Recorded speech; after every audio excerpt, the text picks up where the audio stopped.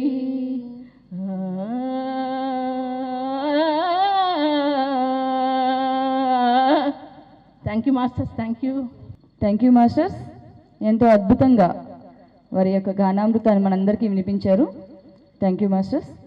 Next చిన్నారి వేదశ్రీ నృత్య ప్రదర్శన ప్రణవంలో కొలువైన.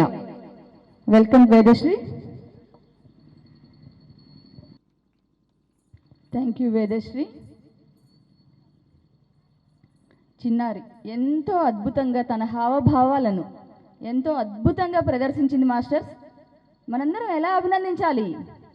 గట్టిగా క్లాప్స్, గట్టిగా, ఇంకా గట్టిగా. చిన్న పిల్లలు మాస్టర్స్ ఎంత అద్భుతంగా మనకి ప్రదర్శన ఇస్తున్నారు. వాళ్ళకి మనం ఇచ్చే అభినందనలు క్లాప్సే మాస్టర్స్. గట్టిగా క్లాప్స్తో అభినందిద్దాం. సన్మానం team.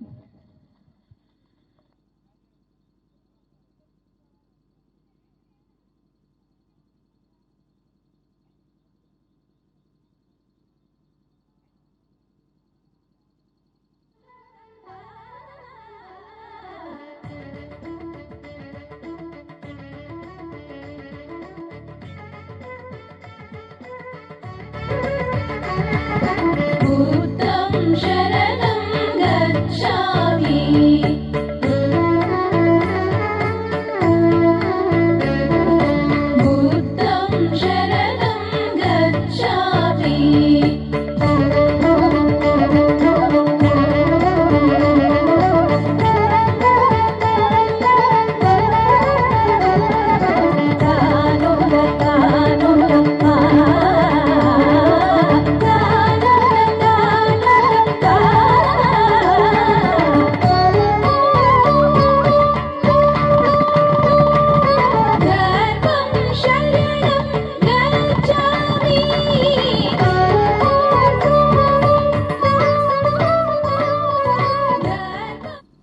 Thank you Vedasri. Thank you. Next performance వసుదైక కుటుంబం సంగీత విభావరిలో ఎంతో మందికి సంగీతాన్ని పాటలను నేర్పిస్తున్న సత్యదేవి మేడం నిన్ను విడిచి ఉండలేనియా సాంగ్తో మనం ముందుకు వస్తున్నారు మాస్టర్స్. Welcome madam.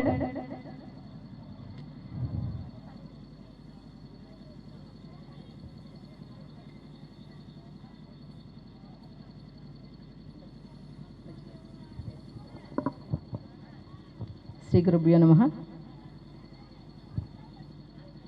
నిన్ను విడిసి ఉండలేనయ్యా, నిన్ను విడిసి ఉండలేనయ్యా, కైలాసవాస నిన్ను విడిసి ఉండలేనయ్యా, కైలాసవాస నిన్ను విడిసి ఉండలేనయ్యా, నిన్ను విడిసి ఉండలేను, నిన్ను విడిసి ఉండలేను, కన్న తండ్రి మగుట చేత నిన్ను విడిసి ఉండలేను, కన్నా తండ్రి మగుట చేత ఎన్నబోగు నేరములను చిన్ని కుమారుడనయ్యా శివా, నిన్ను విడిసి ఉండలేనయ్యా, కైలాసవాస నిన్ను విడిసి ఉండలేనయ్యా, సర్వమునకు కర్త నీవు, సర్వమునకు భోక్త నీవు, సర్వమునకు కర్త నీవు, సర్వమునకు భోక్త నీవు, సర్వమునకు ఆర్త నీవు, పరమ పురుష భవహర నిన్ను విడిసి ఉండలేనయ్యా, కైలాసవాస నిన్ను విడిసి ఉండలేనయ్యా, వరద పద్మ బాల శంభో బిరుదులెన్నో గలవు నీకు, వరద పద్మ బాల శంభో బిరుదులెన్నో గలవు నీకు, కరుణతోడ బ్రోవకున్న బిరుదులన్నీ సున్నాలన్నా, నిన్ను విడిసి ఉండలేనయ్యా, కైలాసవాస నిన్ను విడిసి ఉండలేనయ్యా, శివ మహాదేవ శంకర నీవే తోడు నీడ మాకు, శివ మహాదేవ శంకర నీవే తోడు నీడ మాకు, కావుమయ్య శరణు శరణు దేవదేవ సాంబ శివ, నిన్ను విడిసి ఉండలేనయ్యా, కైలాసవాస నిన్ను విడిసి ఉండలేనయ్యా, మహాదేవ శంభో నిన్ను విడిసి ఉండలేనయ్యా. Thank you master. Thank you. Thank you madam. వసుదైక కుటుంబం సంగీత విభావం నుంచి మరొక పాటతో మన ముందుకు వస్తున్నారు Annapurna madam, Dhanalakshmi madam, Sujatha madam, Sachidevi madam. Welcome masters.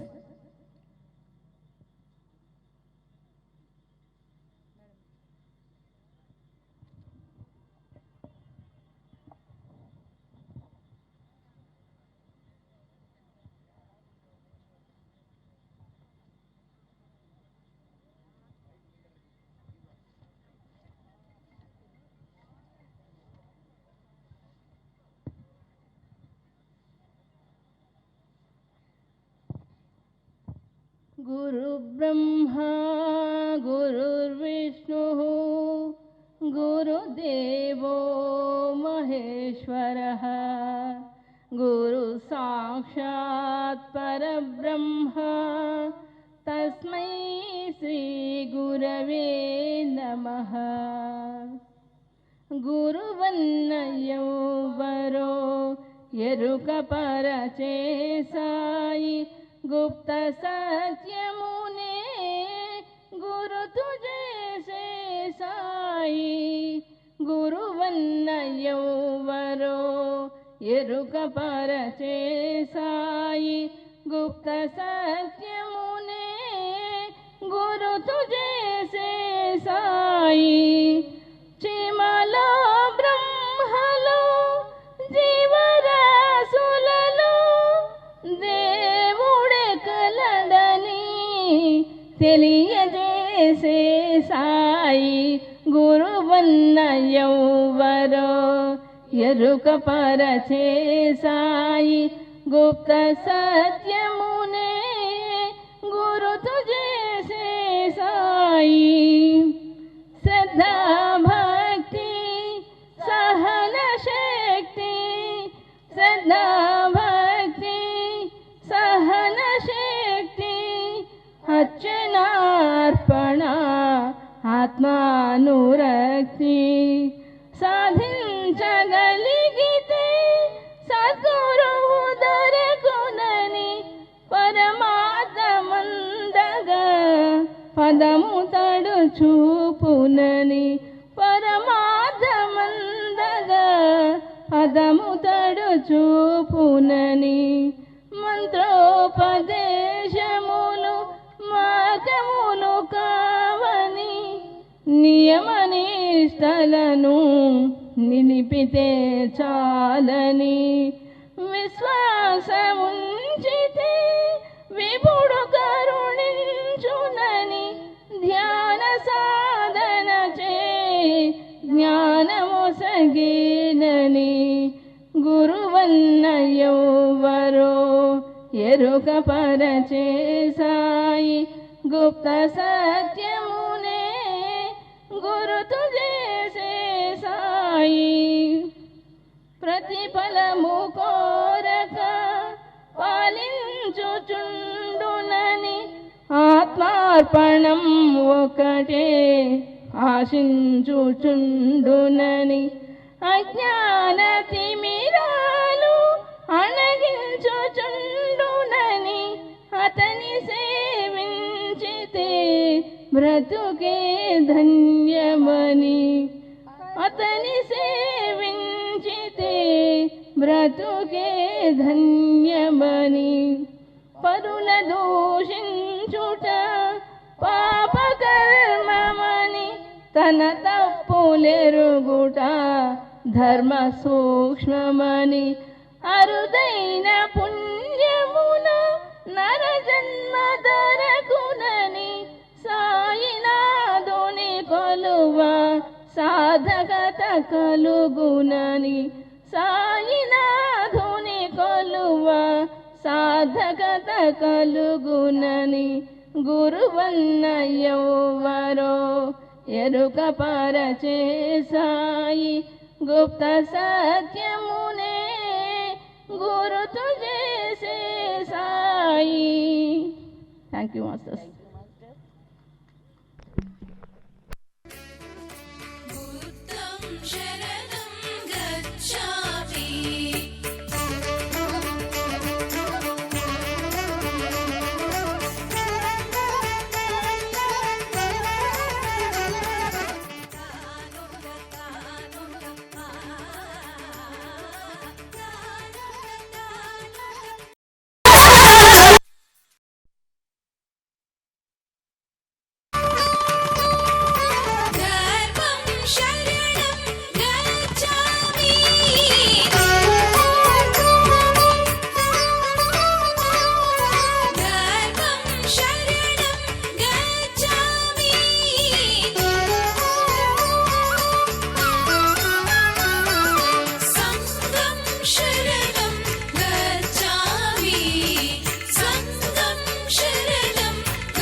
Thank you masters, thank you.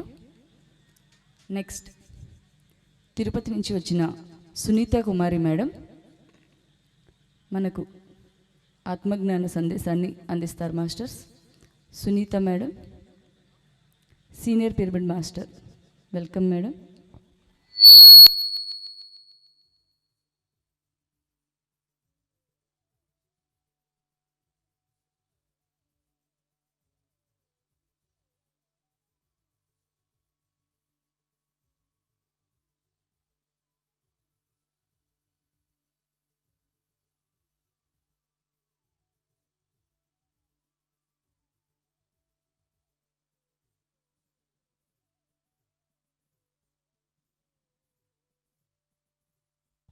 Welcome madam.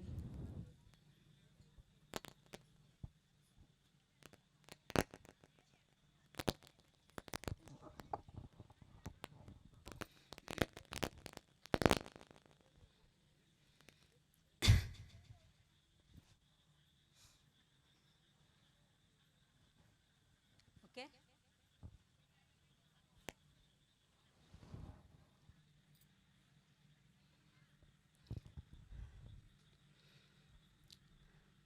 అందరికీ నమస్కారం అండి. మనందరి గురువు గారు జగద్గురువు బ్రహ్మర్షి పితామహ పత్రిజీ గారికి ఆత్మ నమస్కారాలు తెలియజేసుకుంటున్నాను. అలాగే మన గురుమాత స్వర్ణమాల పత్రి అమ్మకి ఆత్మ నమస్కారాలు తెలియజేసుకుంటున్నాను. నాకు ఆత్మ విద్యను బ్రహ్మ విద్యను ప్రసాదించిన మా గురువులు తట్టవర్తి వీరరాఘవరావు గారికి, తట్టవర్తి రాజ్యలక్ష్మి అమ్మకు ఆత్మ నమస్కారాలను తెలియజేసుకుంటున్నాను. మనందరము ధ్యాన మార్గంలోకి ఎందుకు వచ్చాము అంటే సత్యాన్ని తెలుసుకోవడానికి. ఎన్నో జన్మలుగా పూజలు చేశాము, జపాలు, స్తోత్రాలు, పుణ్యతీర్థాలు అన్నీ అయిపోయాయి.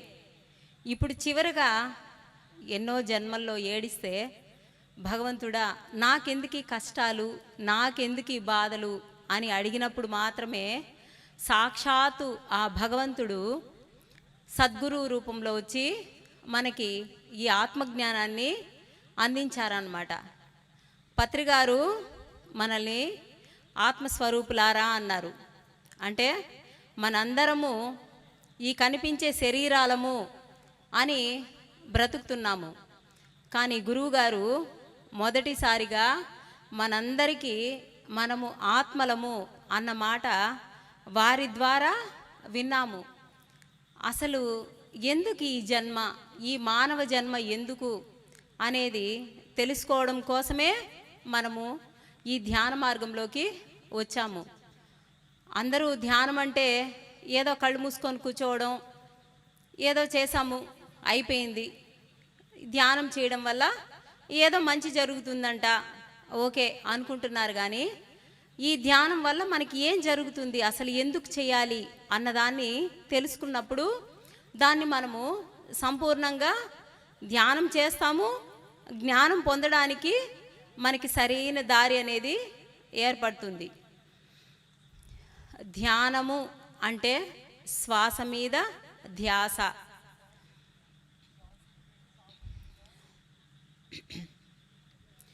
ఉత్తర గీతలో కృష్ణ పరమాత్మ పూజకోటి సమం స్తోత్రం, స్తోత్రకోటి సమం జపం, జపకోటి సమం ధ్యానం, ధ్యానకోటి సమోలయ అని చెప్పారు.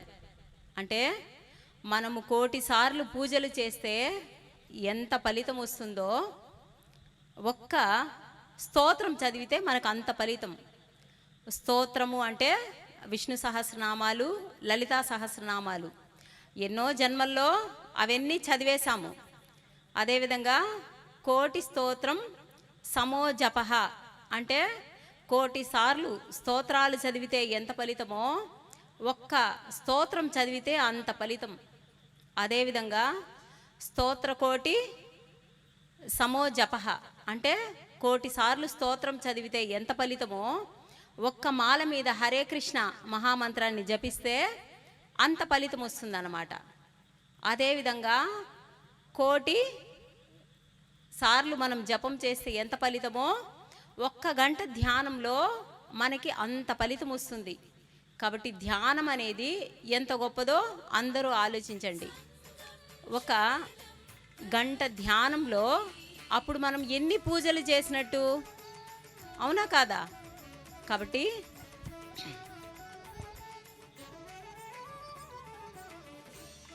కాదు మ్యూజిక్ వస్తాను, వాటర్ కాదు మ్యూజిక్ ప్లే అవుతా ఉందని.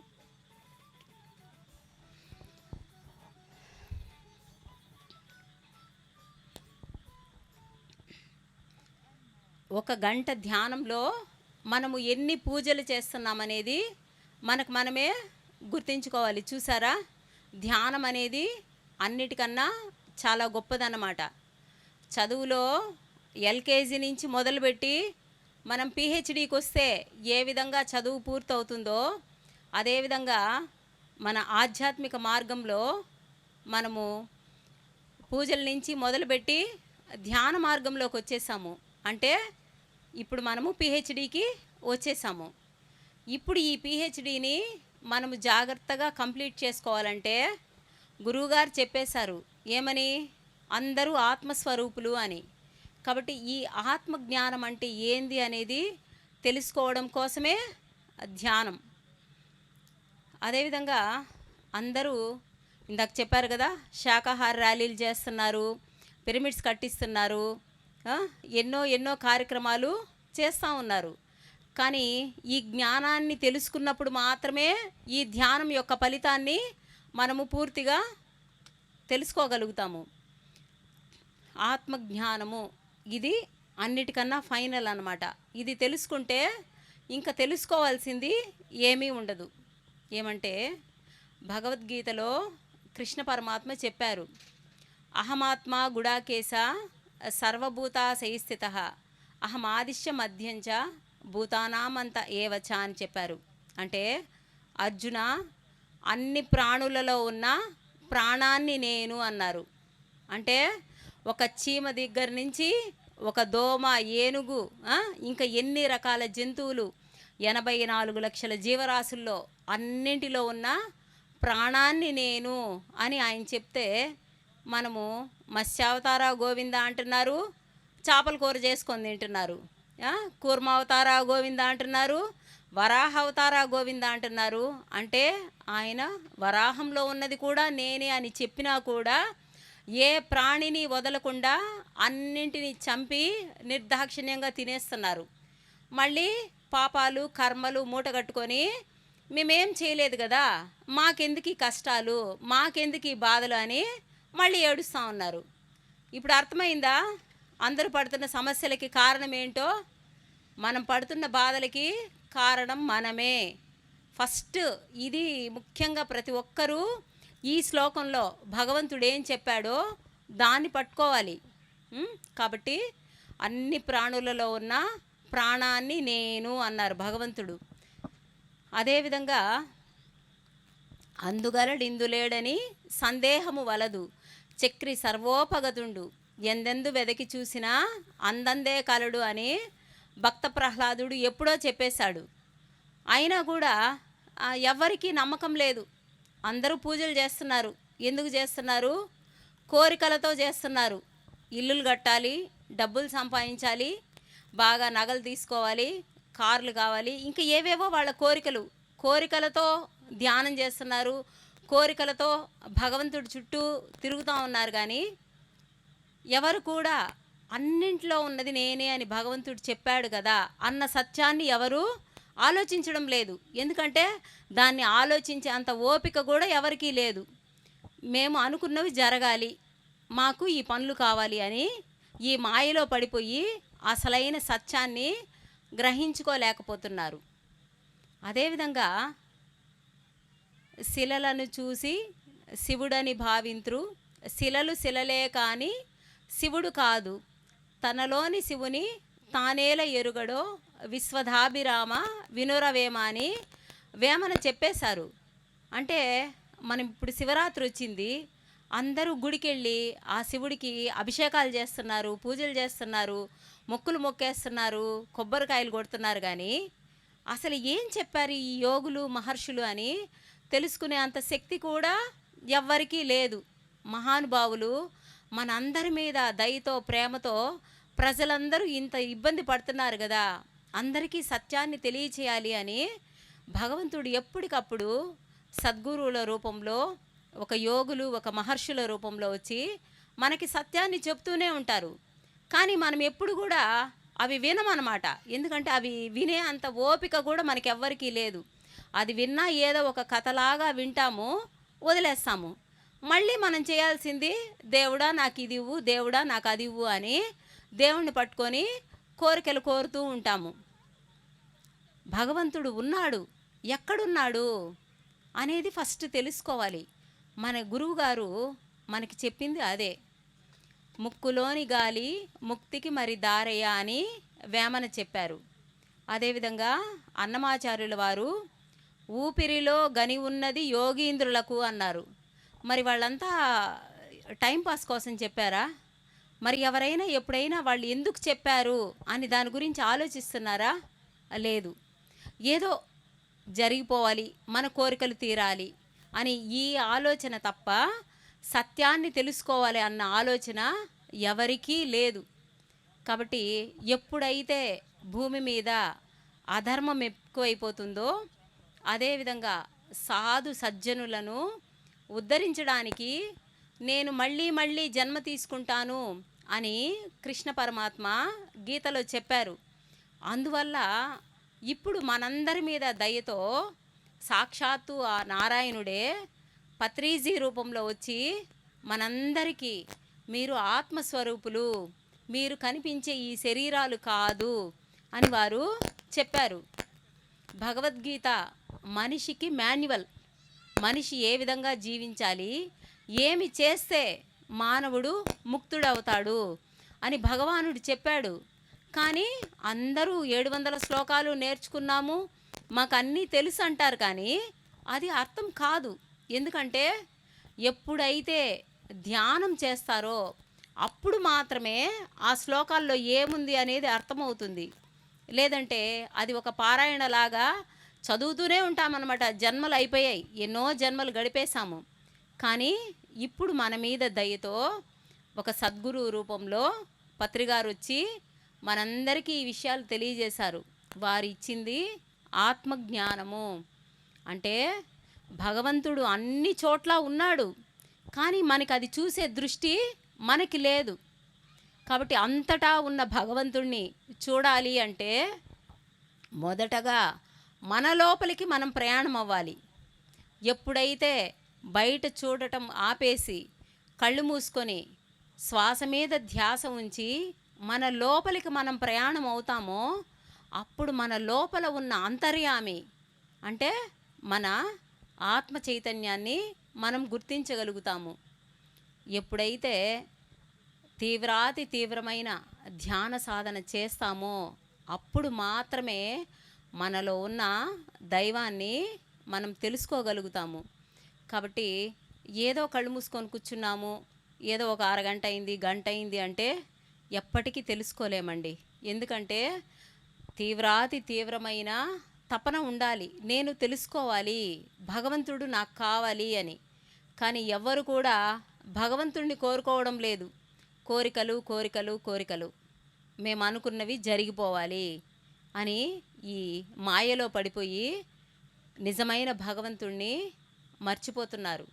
కాబట్టి మాయని జయించాలి, ముక్తిని మోక్షాన్ని పొందాలంటే గురువుగారు చెప్పిన శ్వాస మీద ధ్యాస ఉంచి ధ్యానం చేస్తూ అందుగలడిందులేడని సందేహము వలదు అన్నట్టు అంతటా ఉన్న నారాయణుణ్ణి చూడగలగాలి. చూడాలంటే మన దేవీ దేవతలందరూ తెలుసు కదా, పరమేశ్వరుడు ఎప్పుడేం చేస్తూ ఉంటారు, ధ్యానంలో ఉంటారు. పార్వతీ అమ్మ ధ్యానంలో ఉంటారు. ఆంజనేయ స్వామి, వెంకటేశ్వరుడు, మీరు ఏ దేవీ దేవత విగ్రహాలను చూసినా వారు ధ్యాన స్థితిలో ఉంటారు. మరి వాళ్ళు దేవుళ్ళు కదా, వాళ్ళకి ఎందుకు ధ్యానము అంటే మరి వాళ్ళే ఇంకా ధ్యానం చేస్తున్నారు అంటే మరి మనం ఇంకా ఎంతసేపు ధ్యానం చేయాలి? ఆలోచించండి. ధ్యానం అంటే టైంపాస్ కోసమో కోరికల కోసమో చేసేది కాదు. మనలో ఉన్న ఆత్మ అయిన భగవంతుణ్ణి, ఆ సాక్షాత్తు ఆ పరమాత్మను తెలుసుకోవాలంటే నిరంతర తపన భగవంతుడి మీద ఉండాలి. కానీ ఎవ్వరూ భగవంతుడి గురించి ధ్యానం చేయడం లేదు. అవునా కాదా? కోరికలతోనే చేస్తున్నారు. కాబట్టి ఆత్మజ్ఞానము అంటే మనలో ఉన్న పరమాత్మను మనం దర్శించాలి. అదేవిధంగా అహం బ్రహ్మాస్మి, నేనే ఆ దైవాన్ని అని తెలుసుకోగలగాలి. తెలుసుకోవాలంటే ఆదిశంకరాచార్యులు వారు చెప్పేశారు. ఏం చెప్పారు? దేహో దేవాలయ ప్రోక్తో జీవో దేవో సనాతనః జేదజ్ఞాన నిర్మాల్యం సోహం భావేన పూజయేత్ అన్నారు. అంటే మన దేహం అనే దేవాలయంలో సనాతనుడైన ఆ భగవంతుడు ఉన్నాడు. కానీ అది మనం తెలుసుకోవడం లేదు. ఎప్పుడైతే నేను కనిపించే ఈ కాళ్ళు కాదు, ఈ చేతులు కాదు, ఇది కాదు, ఇది కాదు అని మన శరీరంలో ఉన్న అన్నింటినీ తీసివేస్తే ఏం మిగులుతుంది? సోహం అనే శ్వాస. మనం తీసుకునే శ్వాస సో అని, వదిలిపెట్టే శ్వాస హమ్ అని ఎప్పుడు నిరంతరం జరుగుతూ ఉంటాయన్నమాట. ఆ శ్వాసే భగవంతుడు. కాబట్టి ఎప్పుడైతే శ్వాస మీద ధ్యాస ఉంచి ధ్యానం చేస్తామో, మనలో ఉన్న తపన ఎప్పుడైతే నేను ఆ భగవంతుణ్ణి దర్శించాలి అని తీవ్రమైన తపనలో మనలో కలిగినప్పుడు అప్పుడు మాత్రమే ఆ భగవంతుడు మనకి దర్శనమిస్తాడు. అదేవిధంగా అహం బ్రహ్మాస్మి అన్నట్లు తత్వమసి అంతా దైవమే అనేది కూడా మనం ధ్యానంలో తీవ్రంగా చేయగలిగినప్పుడు మాత్రమే తెలుసుకోగలుగుతాము. కాబట్టి ఈ ధ్యానం అనేది నేను కనిపించే ఈ శరీరాన్ని కాదు, కనిపించని ఆత్మను అని తెలుసుకోవడం కోసము. అదేవిధంగా నేను ఏ విధంగా అయితే భగవత్ స్వరూపాన్నో ఆత్మస్వరూపాన్నో, అదేవిధంగా అందరూ కూడా ఆత్మస్వరూపులే అని మన గురువుగారు చెప్పిన సత్యాన్ని గ్రహించాలంటే అందరూ కూడా శ్వాస మీద ధ్యాస ఉంచి సైలెన్స్ మెడిటేషన్ చేయండి. తప్పకుండా మీరు కూడా ఆ స్థాయికి చేరి సత్యాన్ని గ్రహించి ఈ జన్మలోనే ముక్తిని మోక్షాన్ని పొందడానికి అర్హతని సాధించగలుగుతారు. ధ్యానం వల్ల జ్ఞానము, జ్ఞానం వల్ల ముక్తి మోక్షము. అదేవిధంగా ధ్యానం సర్వరోగ నివారిణి, ధ్యానం సత్యజ్ఞాన ప్రసాదిని, ధ్యానం సకల భోగకారిణి అని గురువుగారు చెప్పారు. కాబట్టి ఎప్పుడైతే ఆత్మజ్ఞానాన్ని పొందుతారో ఆటోమేటిక్గా ఇవన్నీ జరుగుతాయి. కాబట్టి అందరూ ఏం చేస్తారంటే ఫస్ట్ ఆత్మజ్ఞానం తెలుసుకుంటే మనకి అన్నీ తెలుస్తాయి అనేది వదిలేసి ఎంతసేపు అయినా ఫస్ట్ ధ్యానం సర్వరోగ నివారిణి అన్నారు కదా, ఈ జబ్బులు ఏ విధంగా పోతాయి, ధ్యానం సకల భోగకారిణి అన్నారు కదా, కాబట్టి మనకి కావలసిన కోరికలన్నీ ఏ విధంగా తీరుతాయి, ధ్యానం సత్యజ్ఞాన ప్రసాదిని అన్నారు కదా, ఏంటి సత్యము అని తెలుసుకోవాలి అని వీటికి మొదట ఇంపార్టెన్స్ ఇస్తారు.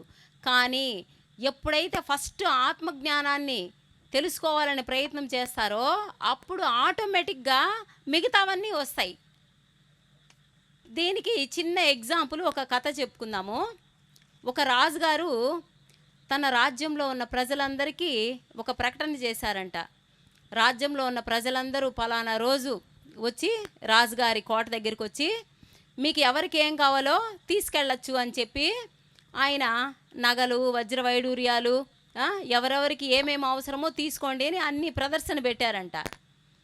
అందులో ఒక అమ్మాయి వచ్చి రాజుగారి భుజం మీద చెయ్యేసి నాకు రాజుగారు కావాలి అనిందంట. ఎందుకంటే రాజుగారు తన వాడైతే రాజ్యంలో ఉన్న సంపదలన్నీ ఇంక తనవే కదా.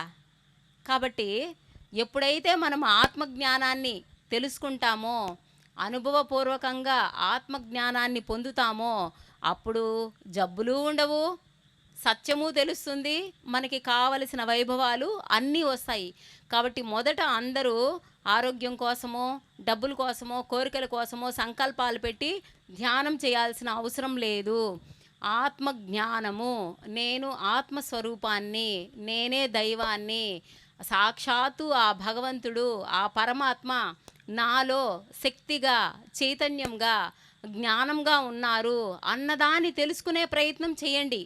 ఎప్పుడైతే ఆత్మజ్ఞానం మీకు కలుగుతుందో, లోపల ఉన్న భగవంతుడు ఎప్పుడు దర్శనం ఇస్తారో ఆటోమేటిక్గా మనం అడగాల్సిన పనే లేకుండా మనము కోరనివి, మనకి అవసరమైనవి అన్నీ తీసుకొచ్చి భగవంతుడు మన ముందు ఉంచుతాడు.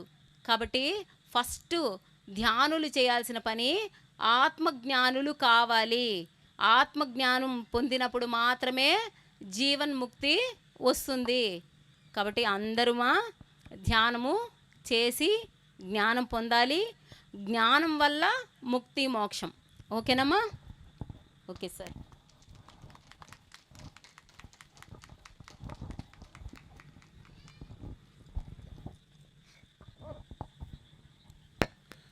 Thank you madam. చాలా ఆనందకరమైన విషయం. మేడం గారు ఎన్నుకున్న జ్ఞానానికి, వాళ్ళ వారు ఉన్నటువంటి జ్ఞానానికి సపోర్ట్ లేకపోయినా జ్ఞానాన్ని అందించాలనేసని ఎంతో ముందుకు తీసుకుపోతున్నారు మేడం గారు. మేడం గారు భర్త గారు డిఎస్పి గారు తిరుపతిలో. కానీ ఆయనకి జ్ఞానం, అమితమైన జ్ఞానం ఉంది. కానీ అతను ఉన్నటువంటి ఒడిదొడుకుల వల్ల ధ్యానాన్ని ముందుకు తీసుకునే ప్రయత్నం ఒక రకంగా చేసుకొని పోతుంటే, కానీ మేడంని ఎక్కడికి పంపించాలన్నా సరే కారు పెట్టి డ్రైవర్ని పెట్టి నువ్వు పోయి అందరికీ జ్ఞానాన్ని పంచాన్ని పంపిస్తున్నారు డిఎస్పి గారు. సార్కి కూడా ఒత్తురి నిజంగా ధన్యవాదాలు చెప్పుకుంటున్నాం. అలాగే గత 10 సంవత్సరాలుగా మేడం గారు అద్భుతమైనటువంటి జ్ఞానాన్ని అందిస్తున్నారు.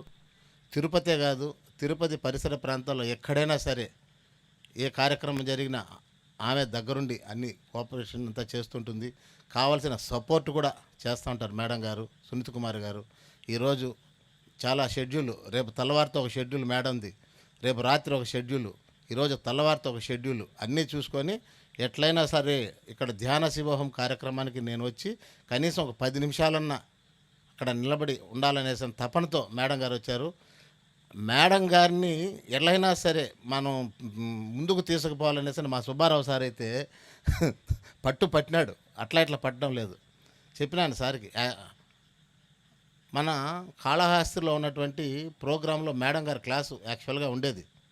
కానీ అక్కడ ఉన్నటువంటి పరిస్థితుల ప్రభావం వల్ల అక్కడ ఉన్న ప్రతి ఒక్కరికి క్లాసులు అనేది ఏర్పాటు చేయలేదు. అంటే ఒకరికే కాదు, బ్రహ్మకుమారి మీద ఉన్న కొన్ని పరిసర ప్రాంతాల వల్ల అలా కొన్ని కార్యక్రమాలు చేసింది. మళ్ళీ యథా ప్రకారం క్లాసు మళ్ళీ మొదలవుతుంది అక్కడ.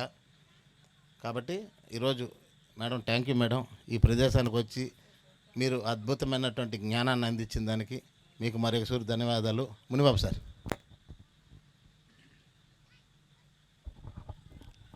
ఆత్మ ప్రణామాలు మేడం.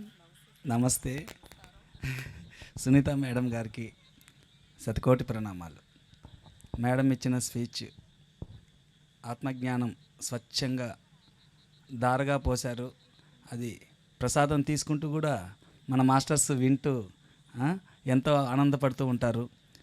ఎవరికి ఏ వాక్కు చేరాలో అది అక్కడికి చేరిపోతుంది. వాళ్ళు ఇక్కడ ఉండాలనే లేదు. ఎందుకంటే వచ్చిందంతా కూడా దీనికోసమే కనుక వాళ్ళు ప్రసాదం తీసుకుంటున్నా, కూర్చొనున్నా, వాష్రూమ్లో స్నానం చేస్తున్నా వాళ్ళకి కావాల్సిన విషయం ఒకటి దొరికిపోయిందంటే ఆనందపడుతుంటారు. అలాగా నేను పొందిన వాడినే. కాబట్టి మేడంకి ధన్యవాదాలు. ఇక్కడ ప్రోగ్రామ్స్ ఎప్పుడు జరుగుతున్నా మేడం గారికి ఆహ్వానం ఈ క్షణమే పలుకుతున్నాం. డిఎస్పి గారు అసలైన జ్ఞానవంతుడు. దేనికి పర్మిషన్ ఇవ్వాలో ఇస్తున్నారు, అరేంజ్మెంట్స్ చేస్తున్నారు. మేడంకి సౌకర్యం కల్పించి పంపించినందుకు సార్కి కూడా ధన్యవాదాలు. Thank you madam. Thank you.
Srikalahasti pyramid spiritual society మరియు వసుదైక కుటుంబం పిరమిడ్ ధ్యాన ఆశ్రమం ట్రస్ట్ సంయుక్తంగా నిర్వహిస్తున్న మహాశివరాత్రి జాగరణ ధ్యాన తాండవంలో ధ్యాన శివోహంలో మొదటి రోజు ఎంతో రంగరంగ వైభవంగా కార్యక్రమాలు జరుపుకున్నాం. ఎంతో ఆత్మజ్ఞాన సందేశాలను మనందరం తీసుకున్నాం మాస్టర్స్.